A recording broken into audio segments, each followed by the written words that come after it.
والله ما هذا الوجود إلا مشير للمعبود فقم ونادي يا ودود يا ظاهرا في كل شيء صل وسلم يا سلام على النبي خير الأنام والآل الصحب الكرام محل مشتق لما. Assalamualaikum warahmatullahi wabarakatuh. Bismillah, alhamdulillah, salatu wassalamu ala rasulillah wa ala alihi wa sahbihi wa la hawla wa la quwata illa billah. Subhanaka la ilma lana illa ma 'allamtana innaka antal alimul hakim. Rabbi shrah li sadri wa yassir li amri wahlul 'uqdatam min lisani yafqahu qawli. Amma ba'd. Nawaina ta'allum wa ta'lim wa tadhakkur wa tadhkir wa nafa intifa wal ifadata wal istifadah wal hatha ala tamassuki bi kitabillah sunnati rasul ibtiho amardhatillah subhanahu wa ta'ala. Qala al-mu'allif rahimahullah nafa'ana bihi wa bi ulumi fid dharain amin. Al-ajabu kulla ajabi mimman yahrubu mimma lan fikaka lahu minhu wa yatlubu ma la baqa lahu ma'ahu fa innaha la ta'mal absar walakin ta'mal qulubul lati fis sudur. Alhamdulillah, kita semuanya masih diberi nikmat Allah Subhanahu wa taala bisa silaturahim kembali dalam rutinitas kita membaca Rotibul Haddad, Rotib Al-Atos, dan juga membaca kitab Hikmah atau Hikam Ibnu Athaillah As-Sakandari, yang mana kita sudah nyampe hikmah yang ke-42. Ini Ibnu Athaillah As-Sakandari membuat satu hikmah yang menyindir orang-orang yang menghindar dari hal-hal yang tidak bisa dihindari. Jadi sangat aneh ada orang lari dari apa yang dia tidak bisa pisah dengan dirinya, yaitu panggilan Allah Subhanahu wa taala. Makanya di sini al-ajabu kulla ajabi, sangat mengherankan ada orang yang menghindari mimman yahrubu, haroba yahrubu ini menghindar lari, mimmalan fikaka lahu minhu, tidak apa yang tidak boleh terlepas darinya, wayat lubu mala bako alahu ma'ahu, dan apa sebab hal itu dirinya ini mencari perkara yang tidak kekal, ya. Jadi mencari perkara yang tidak kekal bersamanya. La baqo alahu ma'ahu fa innaha la ta'mal absar walakin ta'mal qulubul lati fis sudur. Sebab hal itu timbul bukan dari butanya mata, ya, kepala, ya, tetapi dari butanya mata hati yang ada di dalam dada. Jadi sekali lagi Ibnu Athaillah As-Sakandari ini memberikan hikmah bahwa larinya seorang hamba dari panggilan Tuhannya untuk beribadah dengan memuaskan hawa nafsunya ditimbulkan dari kebutaan mata hati dan kebodohannya tentang Tuhan. Jadi apa istilahnya, dia tidak tahu sejatinya dalam hidup ini apa yang dia kerjakan, apa yang harus kita dahulukan, apa yang harus kita pentingkan, ya. ada dua kutub panggilan. Yang pertama panggilan Allah untuk kita selalu takorrub ya. Ketika kita mendengarkan adzan ya, itu panggilan-panggilan sholatnya. Ini semuanya bentuk daripada kita ini diperintahkan untuk mendekat kepada Allah Subhanahu wa taala. Ya, jadi takorruban. Ya. Semua ibadah kita ini punya tujuan untuk mendekatkan diri kepada Allah Subhanahu wa taala. Karena itulah tempat yang semestinya kita lalui ya. Tapi ada juga panggilan hawa nafsu. Jadi ada dua kubu dari manusia ini ya. Ada panggilan Allah ya, atau istilahnya kita ini disuruh menjalankan perintahnya dan menjauhi larangannya. Tapi kita juga punya hawa nafsu yang mengajak, innan nafsala ammaratum bisu, yang ngajak terhadap kejelekan ya, mengajak kepada kemaksiatan, maksiat kepada Allah Subhanahu wa taala. Lah, ketika orang ini punya mata batin atau mata hati yang jelas ya, pasti yang lebih bermanfaat, yang lebih kekal, yang lebih abadi, yang lebih sempurna, yang lebih baik ya, tentunya kita menuruti panggilan Allah Subhanahu wa taala. Tapi nyatanya dalam kehidupan kita ini penuh dengan fitnah, penuh dengan ujian ya. Jadi setiap keimanan seseorang itu pasti dia akan menemui ujiannya masing-masing. Ahasiban nasu ayyatruku ayyakulu amanna wa hum la yuftanun ya. Apa kamu mengira kamu ngomong beriman terus dibiarkan begitu saja ya. Wa hum la yuftanun, kamu akan ada ujian, ada fitnah di situ. Nah, kita ini dalam kehidupan kita ini sering ya perang melawan hawa nafsu ya. Makanya an-nafsu akhbas min sab'ina syaitonan. Sebetulnya nafsu kita ini lebih keji, lebih sadis, lebih hebat 70 kali lipat daripada godaannya setan ya. Jadi musuh kita itu kan setan ya. Tapi ada yang lebih kuat lagi, yaitu hawa nafsu kita ini. Makanya kita harus pinter-pinter menjinakkan. Kalau menghilangkan tidak mungkin ya. Iyalah, malaikat tidak punya nafsu ya. Ya. Tapi bagaimana nafsu ini menjadi nafsul mutmainnah? Ya ayyuhatan nafsul mutmainnah irji'i ila rabbiki radiyatan mardiyah. Jadi nafsul mutmainnah ini adalah nafsu yang bisa diarahkan kepada hal-hal yang kebaikan. Jadi himmah seseorang ya, keinginan seseorang ini akan bisa diarahkan kepada kebaikan ya. Kalau memang orang ini bisa mengendalikan hawa nafsunya. Seorang perempuan itu harusnya dengan adun nikah, dengan melaksanakan perintah Allah ya. Bukan hanya sekedar nafsu lalu semuanya ditabrak, tidak memikirkan syariat ya, aturan-aturannya enggak seperti itu. Jadi dalam ayat dikatakan fa inna la ta'mal absar walakin ta'mal qulubul lati fis sudur. Ya, sebetulnya itu bukan buta mata kepala ya.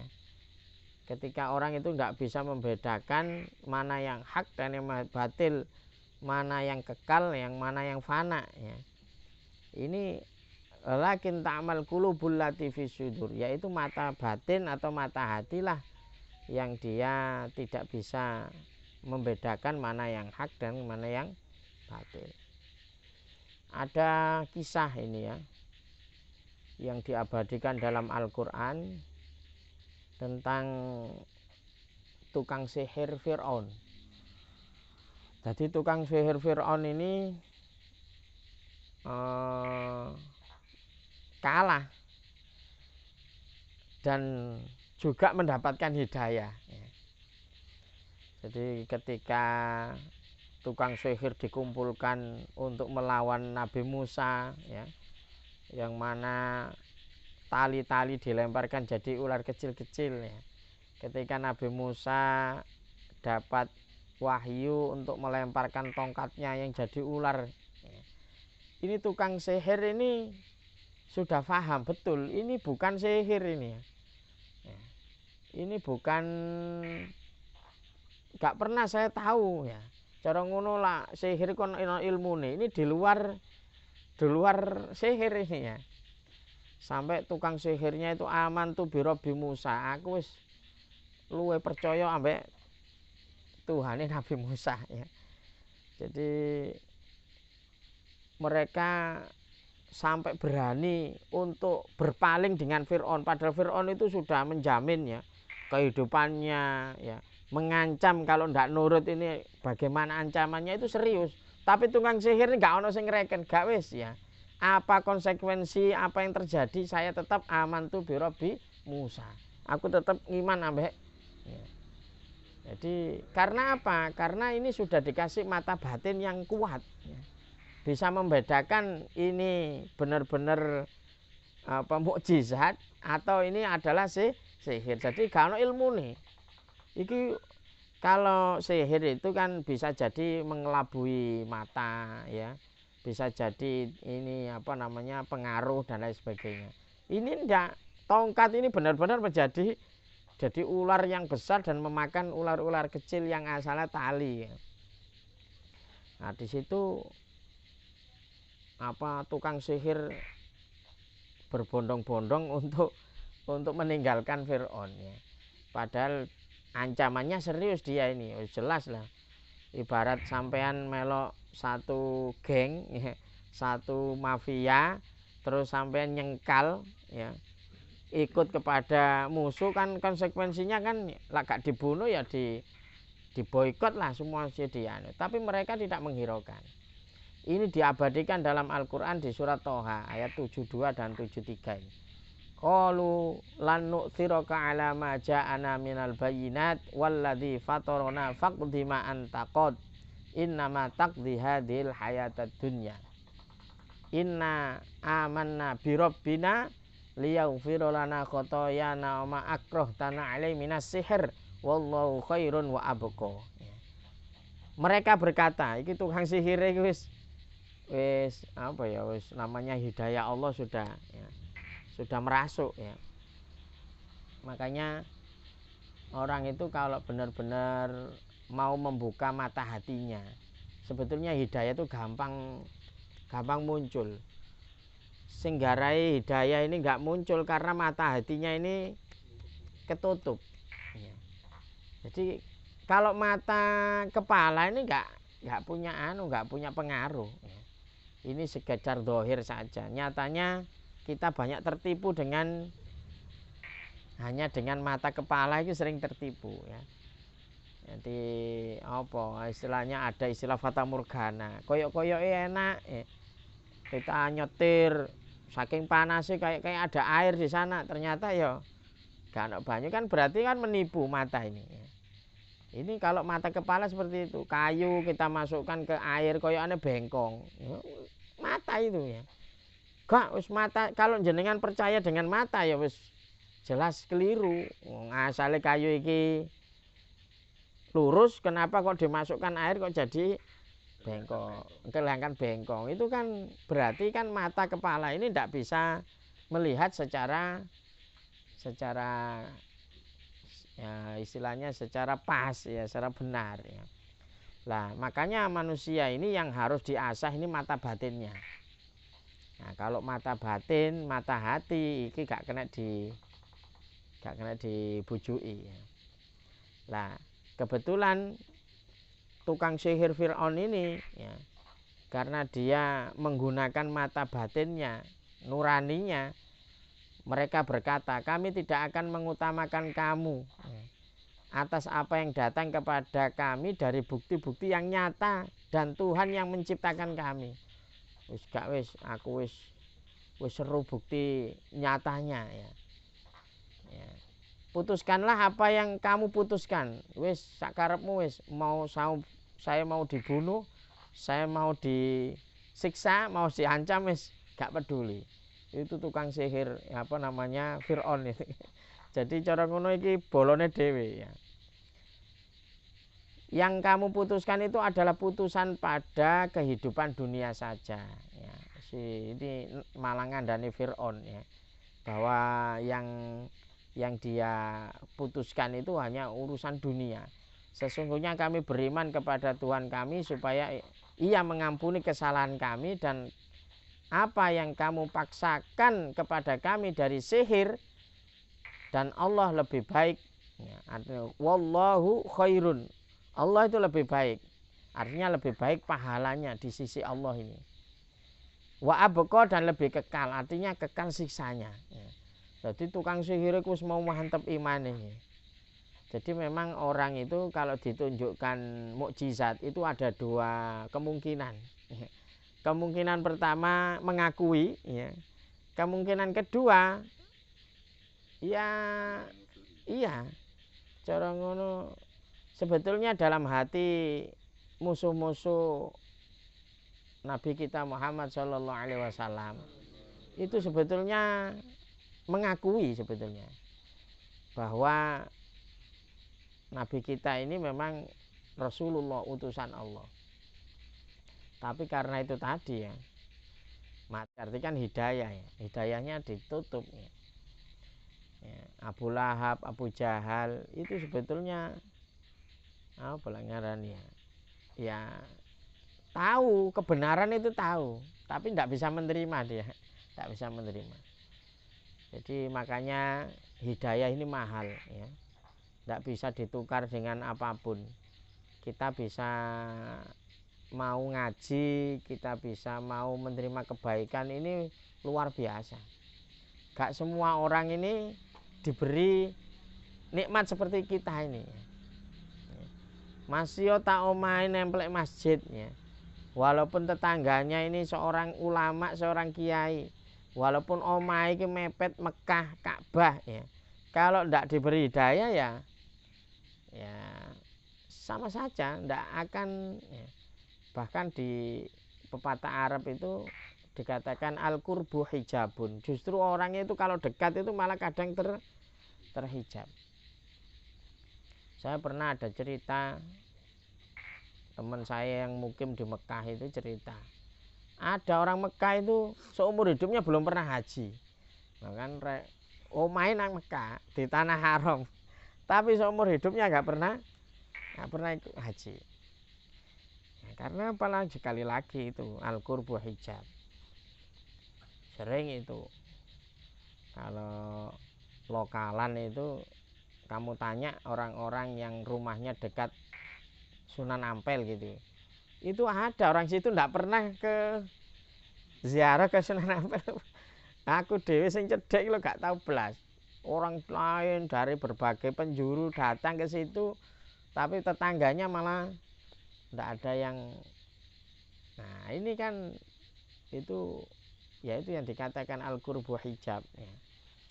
Jadi maka dari itu hidayah ini mahal ya.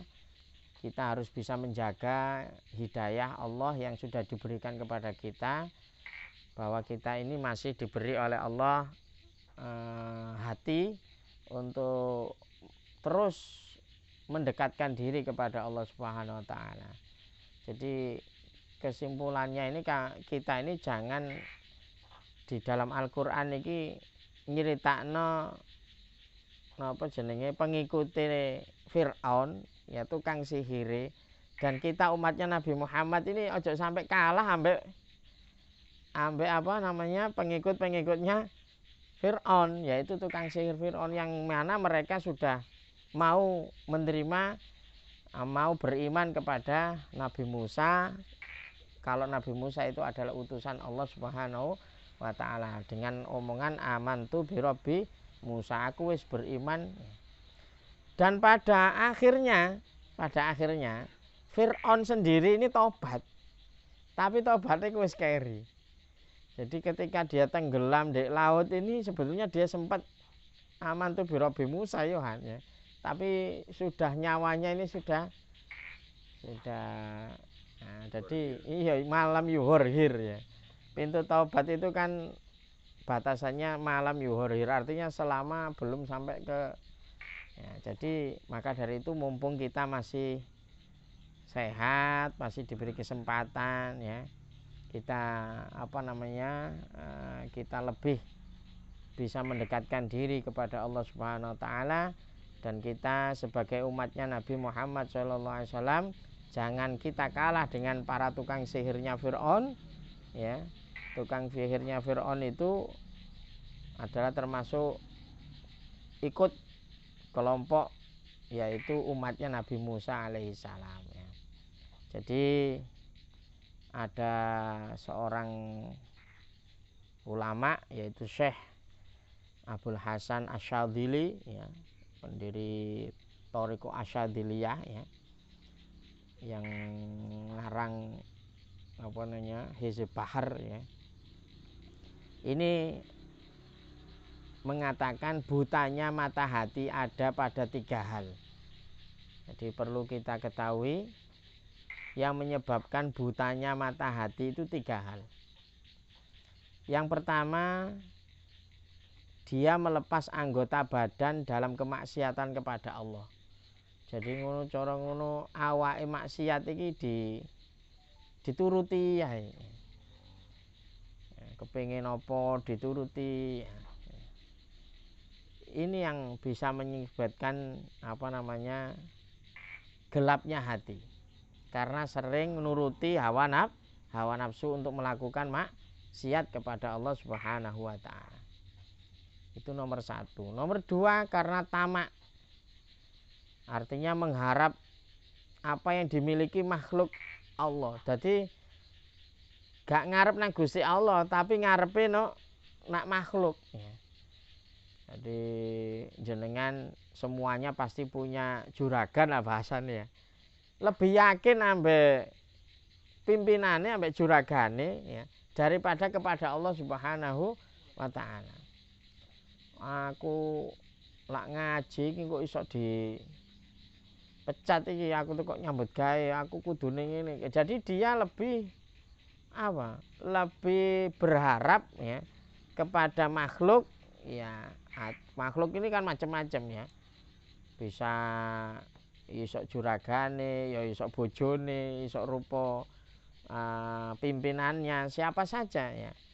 Artinya boleh kita ikut dalam satu perusahaan atau satu pekerjaan ya, tapi selama tidak melanggar aturan Allah Subhanahu wa taala. Jadi karena ini menurut Syekh Abul Hasan Asyadzili ini, pertama sebabnya kemaksiatan, yang nomor 2 adalah mengharap kepada makhluk ya.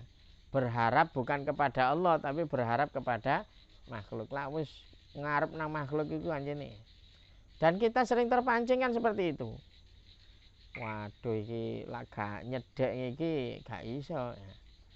Jadi kita ini karena mungkin ya, karena memang mata hati kita ini masih belum jernih ya. Jadi sering kita ini yang kita harapkan ini bukan dari Allah ya. Bukan pahala dari Allah tapi pahala dari makhluknya ya. Padahal itu tertipu. Orang seperti itu orang tertipu ya. Ini ngaji seperti ini ya rada abot sajane ya. Karena kita semuanya ya ngakui lah ya. Kita ngakui ya, memang sulit ya. Ngongkon bersandar kepada Allah itu sulit ya. Karena keimanan kita itu gorong mantep ya. Masih iki temenan taga ya. Jangan-jangan nanti kalau saya begini, nanti begini, ditinggal orang lain, nanti saya dikecilkan, kan seperti itu. Resikonya orang yang berharap kepada hidupnya ini tidak nyaman. Coba kita lihat Habibana ya, Habib Rizik Syihab itu seperti apa itu, wis cara ngono gak tenang, nurut anu loh ya, nurut kacamata orang uripnya gak, karena apa ya, karena penuh perjuangan ya. Istilahnya diancam nyawanya ya, di boikot, diawasi, karena apa ya, itu tadi, karena memang istiqomah dalam ta'muruna bil ma'ruf wa tanhauna 'anil munkar, itu kan berat. Dan sama sekali gak berharap jadi pimpinan, gak berharap jadi apa namanya istilahnya pejabat, ndak harap jadi apa, ndak ada semua sekali. Harapannya hanya kepada Allah Subhanahu wa taala. Nah, itu kan abot ya. Ndak semuanya orang mampu ya. Kita saja kalau umpamanya ya, kon milih ndi ya, kerja iki tapi kudu ninggal ngaji ya, tapi gajimu akeh, tapi gak iso ngaji ya, 11 wis gak iso ngaji. Tapi kok duitmu akeh, ambek kon ngaji terus gak oleh kerjaan, mesti mikir awake dhewe ya, ngaji kan kena diatur lah iki mumpung ono ya, kan seperti itu. Karena apa? Karena kita berharapnya kepada makhluk, gak berharap kepada Allah ya. Iki kalau aku ngaji tok ya mangan opo ya, artinya bukan berarti kita apa ya, istilahnya harus secara saklek itu terus ngaji terus gak nyambut gawe, enggak. Artinya kita harus menempatkan, kita harus punya waktu untuk ngaji ya, kita harus punya waktu untuk bekerja. Kalau bekerja kita sampai meninggalkan kewajiban ya, otomatis ya kita harus memilih mana yang lebih khairun wa abqa tadi yang dikatakan dalam ayat wallahu khairun wa abqa, yang di sisi Allah itu pasti lebih baik ya, lebih baik pahalanya, wa abqa, dan kalau tidak baik siksanya ini juga akan lebih kekal ya. Jadi kita ini sebetulnya hidup ini pilihan mau kita apa namanya bersenang-senang di dunia saja, atau kita imbangi ya dengan akhirat, yang seperti kita doa tiap hari, Rabbana atina fid dunya hasanah. Tapi memang ya, kalau orang ini sudah memilih akhirat pada dasarnya ya, pasti dia ini tidak mementingkan dunia. Maksudnya tidak mementingkan dunia itu bukan berarti meninggalkan dunia, enggak ya. Artinya dunia ini dianggap gak penting. Ini cuman wasilah lah bahasanya. Jadi apa? Kalau orang hubud dunia pasti nggak senang akhirat, karena nggak iso melaku bareng itu, nggak iso. Ada orang hubud dunia terus juga hubul akhirat, nggak iso. Mesti harus salah satu yang dikuatkan. Kalau dia hubud dunia, pasti dia menganggap remeh akhirat. Tapi kalau dia sudah mementingkan akhirat, dia pasti juga menganggap remeh dunia. Iku wis dadi anu ya, istilahnya wis dadi rumus ya. Nggak mungkin orang cinta dunia itu terus isok nang ya. Maksudnya kalau cinta dunia untuk akhirat ya beda lagi. Artinya kan berarti kan dunia ini bukan tujuan, tapi tujuannya adalah akhirat. Mestinya itu mencari dunia untuk akhirat. Apa meneh diwalik, mencari akhirat untuk tujuan dunia, tambah ngawur gitu ya. Nah sekarang itu banyaknya seperti itu, mencari akhirat tapi tujuannya dunia. Jadi koyok membuat pondok pesantren, tapi kepingin dia itu dadi wong sugih, banyak pengikut ya, bisa jadi kan seperti itu. Itu berarti tujuannya keliru, mencari apa namanya mencari akhirat tapi tujuannya dunia. Yang benar itu mencari dunia tapi tujuannya akhirat. Nah, tapi hal seperti itu kan kalau tidak dipres setiap langkah kita mesti melenceng ya, karena memang cobaan, godaan nafsu dan setan ini terus ya. Jadi kita jangan merasa aman ya, jangan merasa aman. Maka dari itu kita di sini saling mengingatkan ya, jangan sampai nanti tujuan akhirat kita ini terhenti untuk memikirkan tujuan-tujuan dunia ya. Kalau memang jenengan fokus aku tak golek dunia tapi tak gawe akhirat ya luar biasa ya. Tapi kebanyakan itu gak ngono ya, lek wis kadung kecentul dunia ya sudah, dia akan terbelit urusan-urusan dunia sampai lupa urusan-urusan akhirat. Padahal Allah sudah mengatakan wallahu khairun wa abqa. Nah, ini semoga kita semuanya dalam lindungan Allah Subhanahu wa taala. Semoga kita terus bisa istiqomah ya dalam thalabul ilmi, dalam perjuangan kita ya untuk ta'muruna bil ma'ruf wa tanhauna 'anil munkar, supaya kita semuanya nanti mendapatkan surganya Allah Subhanahu wa taala. Yang terpenting bukan surga tapi ridho Allah Subhanahu wa taala. Nah, kalau kelasnya anak kecil ya mesti ae milih swarga ya. Tapi tujuan untuk orang-orang yang memang benar-benar memikirkan akhirat, pasti yang dikejar ini ridho Allah Subhanahu wa taala. Semoga kita semuanya bisa menjadi amal-amal kita ini diterima oleh Allah Subhanahu wa taala dan nantinya menjadi menghadap Allah dalam keadaan husnul khotimah. Amin ya rabbal alamin. Ya Rabbana tarafna bi annana tarafna wa annana asrafna ala ladha atub alaina tauba tawsil li kulli hauba wastul lana al-aurati wa aminir ra'ati waghfir li walidina rabbi wa mauludina wal ali wal ikhwani wa sairil khillani wa kulli dhi mahabba au jiratin au suhba wal muslimina ajma' amina rabbi isma fadlan wajudan manna la biktisabi minna bil mustafar rasuli nadha bi kulli suli shalla wa sallam rabbi alaihi addal habbi wa alihi wa sahbihi idada tasisu bi walhamdulillahi fil bad'i wa tanahi subhana rabbika rabbil izzati amma yasifun wa salamun alal mursalin walhamdulillahi rabbil alamin wal afu minkum. Assalamualaikum warahmatullahi wabarakatuh.